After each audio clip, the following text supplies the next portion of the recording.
नमस्कार, मी भाग्यश्री फाटक। आपण सगळेजण मिळून मार्केटचा अंदाज काय लागेल ते बघण्याचा प्रयत्न करूया। काल 2 गोष्टी झाल्या। एक, महाराष्ट्राच्या निवडणुकीचा जो रिझल्ट होता त्या रिझल्टच्या नंतर जी गॅप पडली होती ती गॅप भरली गेली। म्हणजे त्या दिवशी गॅपनी तेजी झाली होती, तर काल तेवढ्याच प्रमाणात बरोबर मंदी झाली। म्हणजे फिट्टमफाट म्हणतो ना आपण मराठीत, तसं झालं। पण त्याची कारणं काल आपण काही कारणं बघितली। त्याच्याचबरोबर रशिया युक्रेनमधला तणाव वाढलाय, एनर्जी ठिकाणांवर हल्ले केले गेले, त्यामुळे ब्लॅकआउट सारखी परिस्थिती निर्माण झाली आहे। त्यांनी ओर्शेनिक मिसाईल वापरलेलं आहे। इस्रायल लेबनॉनमध्ये जे सीज फायर झालं होतं ते सीज फायर त्यांनी एका दिवसातच तोडून टाकलंय, त्यामुळे त्या सीज फायरलाही अर्थ उरला नाही आहे। गुगलवर कॅनडाच्या अँटी ट्रस्ट रेग्युलेटरनी केस केली आहे। पुनीत गोयंकांचा जो प्रस्ताव होता तो काल खारिज झाला। त्यांच्या कुटुंबाचा कोणीही सदस्य आता बोर्डावर असणार नाही। फ्युचरमध्ये 45 नवीन शेअर ॲड होतील। पूर्वी 178 शेअर होते, ते 178 आणि आता हे नवे 45, म्हणजे आता वायदे बाजारामध्ये 223 शेअर्स असतील। ते फ्युचरमध्ये कुठले शेअर नवीन असतील 45 आणि त्यांचे लॉट्स कसे असतील हे तुम्ही BSEच्या साईटवर बघू शकता किंवा गुगलवर बघू शकता। त्याच्यामध्ये झोमॅटो, डीमार्ट, BSE, पेटीएम अशा काही शेअरचा समावेश करण्यात आलेला आहे। काल फॉरेन इन्व्हेस्टर्सची 11,756 कोटीची विक्री होती, तर डोमेस्टिक इन्व्हेस्टर्सची 8,718 कोटीची खरेदी होती। PC ज्वेलर हे एका शेअरचा 10 शेअरमध्ये स्प्लिट करणार आहेत, त्याची रेकॉर्ड डेट 16 डिसेंबर ही आहे। फाईन ऑर्गॅनिकचं बदलापूर युनिटमध्ये हे युनिटला आग लागली होती म्हणून ते युनिट बंद झालं होतं, तर त्या युनिटमध्ये पुन्हा कामकाज सुरू होईल। विमा कंपनीकडून पार्शियल क्लेम मिळाला आहे। काल आपण बोललो होतो की IRDAIची चर्चा सुरू झाली आहे की बँकेमार्फतच इन्शुरन्स विकलं जाण्याचं प्रमाण जास्त दिसत आहे, त्या बाबतीत काही सिलिंग लावावं लागेल। तर max life, SBI life, HDFC life हे सगळेजण म्हणतात की असा कोणताही दिशानिर्देश आम्हाला मिळालेला नाही।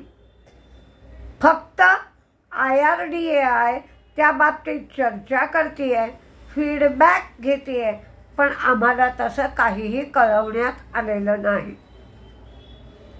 महिंद्रांनी सुद्धा सांगितलं की एमिशनच्या संबंधात पेनल्टीची जी खबर आली काल ती सुद्धा चुकीची आहे, फेक आहे। रिलायन्सनी वेव्हटेक हेलियम इन्क्लुझिव्ह बरोबर स्टॉक परचेस ॲग्रीमेंट केलं। ते या कंपनीमध्ये 21% स्टेक $12 मिलियन घेणार आहेत। ही अमेरिकेची कंपनी आहे आणि ही कंपनी हेलियम गॅसचं एक्सप्लोरेशन आणि प्रोडक्शन करते, त्यामुळे या कंपनीतला स्टेक घेण्यामध्ये रिलायन्स इंटरेस्टेड आहे। गोल्डमन सॅक्सनी क्रेडिट ॲक्सेस ग्रामीणला डाउनवर्ड केलाय, डाउनग्रेड केलाय सॉरी. आणि PCBL त्यांचा मुंद्रा प्लांट पूर्ण झालाय. आज एनवायरो या शेअरचं, या IPOचं लिस्टिंग होणार आहे. आज काही कंपन्यांचे प्राइस बँड सुद्धा बदलले, 10% करण्यात आलेत. तर त्याच्यामध्ये LIC, Paytm, union bank, HCC, हुडको अशा काही कंपन्यांचा समावेश करण्यात आला. काल मार्केटनी दाणादाण उडवली आहे. काल सकाळीच आपण बोललो होतो की सावधगिरी बाळगायला पाहिजे, व्होलॅटिलिटी मार्केटमध्ये खूप आहे. तर तीच परिस्थिती आज सुद्धा आहे. काहीही परिस्थितीमध्ये मोठा बदल झालेला नाही. त्यामुळे पैसे आपले आहेत, जे कष्ट करून कमवलेले आहेत, तर नुकसान होऊ नये म्हणून सावधगिरी बाळगायची आहे आणि ट्रेडचं प्रमाण कमी ठेवायचं आहे. त्यातून एखादा शेअर खूप पडला आणि तो गुंतवणुकीच्या लायकीचा असेल तर तो तसे शेअर काही प्रमाणात ॲक्युम्युलेट करायचे आहेत.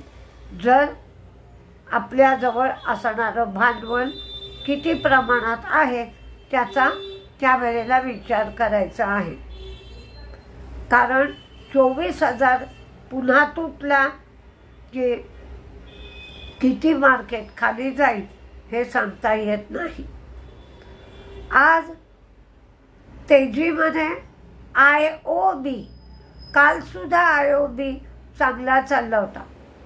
Aster, Bombay Stock Exchange, PCBL, Punjab National Bank, BPCL कारण क्रूड कमी होत आहे, Polycab, SBI Life, Max Life, HDFC Life, IndiGo, Sun Pharma, Arvind Smart Spaces, Allied Blender, HCL Tech, Oberoi Realty, Deepak Nitrite, Zomato, HDFC Bank, D-Mart, Hemisphere, Solar, GMR Airport, IEX, Indian Hotel, Krishna Medical आणि सिरमा. तर मंदीमध्ये doctor Reddy's म्हणजे 200 DMA तुटलाय ज्यांचा, जे share weak झाले ते दिले.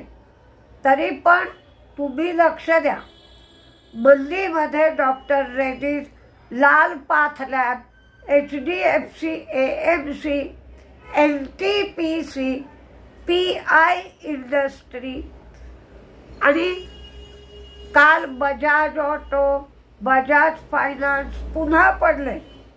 तर Bajaj finance 6,480च्या खाली गेला तर मंदीची पोझिशन घ्या. आणि क्रेडिट ॲक्सेस ग्रामीण अजूनही मार्केट स्थिरावलेलं नाही.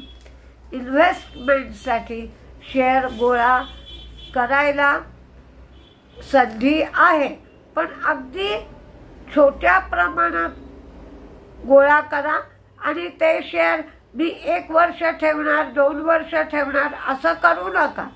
ज्या वेळेला तुम्हाला 10% पैसे मिळतील त्यावेळेला त्या इन्व्हेस्टमेंट शेअरमधनंही बाहेर पडा की अजूनही मार्केटला स्थैर्य फारसं दिसत नाही. तरीही बघूया काय होत आहे. आता एखादं मध्येच कुठलं डिसिजन चांगलं आलं तर मार्केट तेजीतही जाऊ शकतं. मार्केट हे लहान मुलासारखं असतं, त्यामुळं कधी काय होईल याचा निर्णय देता येत नाही. कायमच सावधगिरी बाळगावी लागते. बघू काय काय होत आहे. 9:15 नंतर मार्केटची चलबिचल काय होती ती बघता येईल. नमस्ते.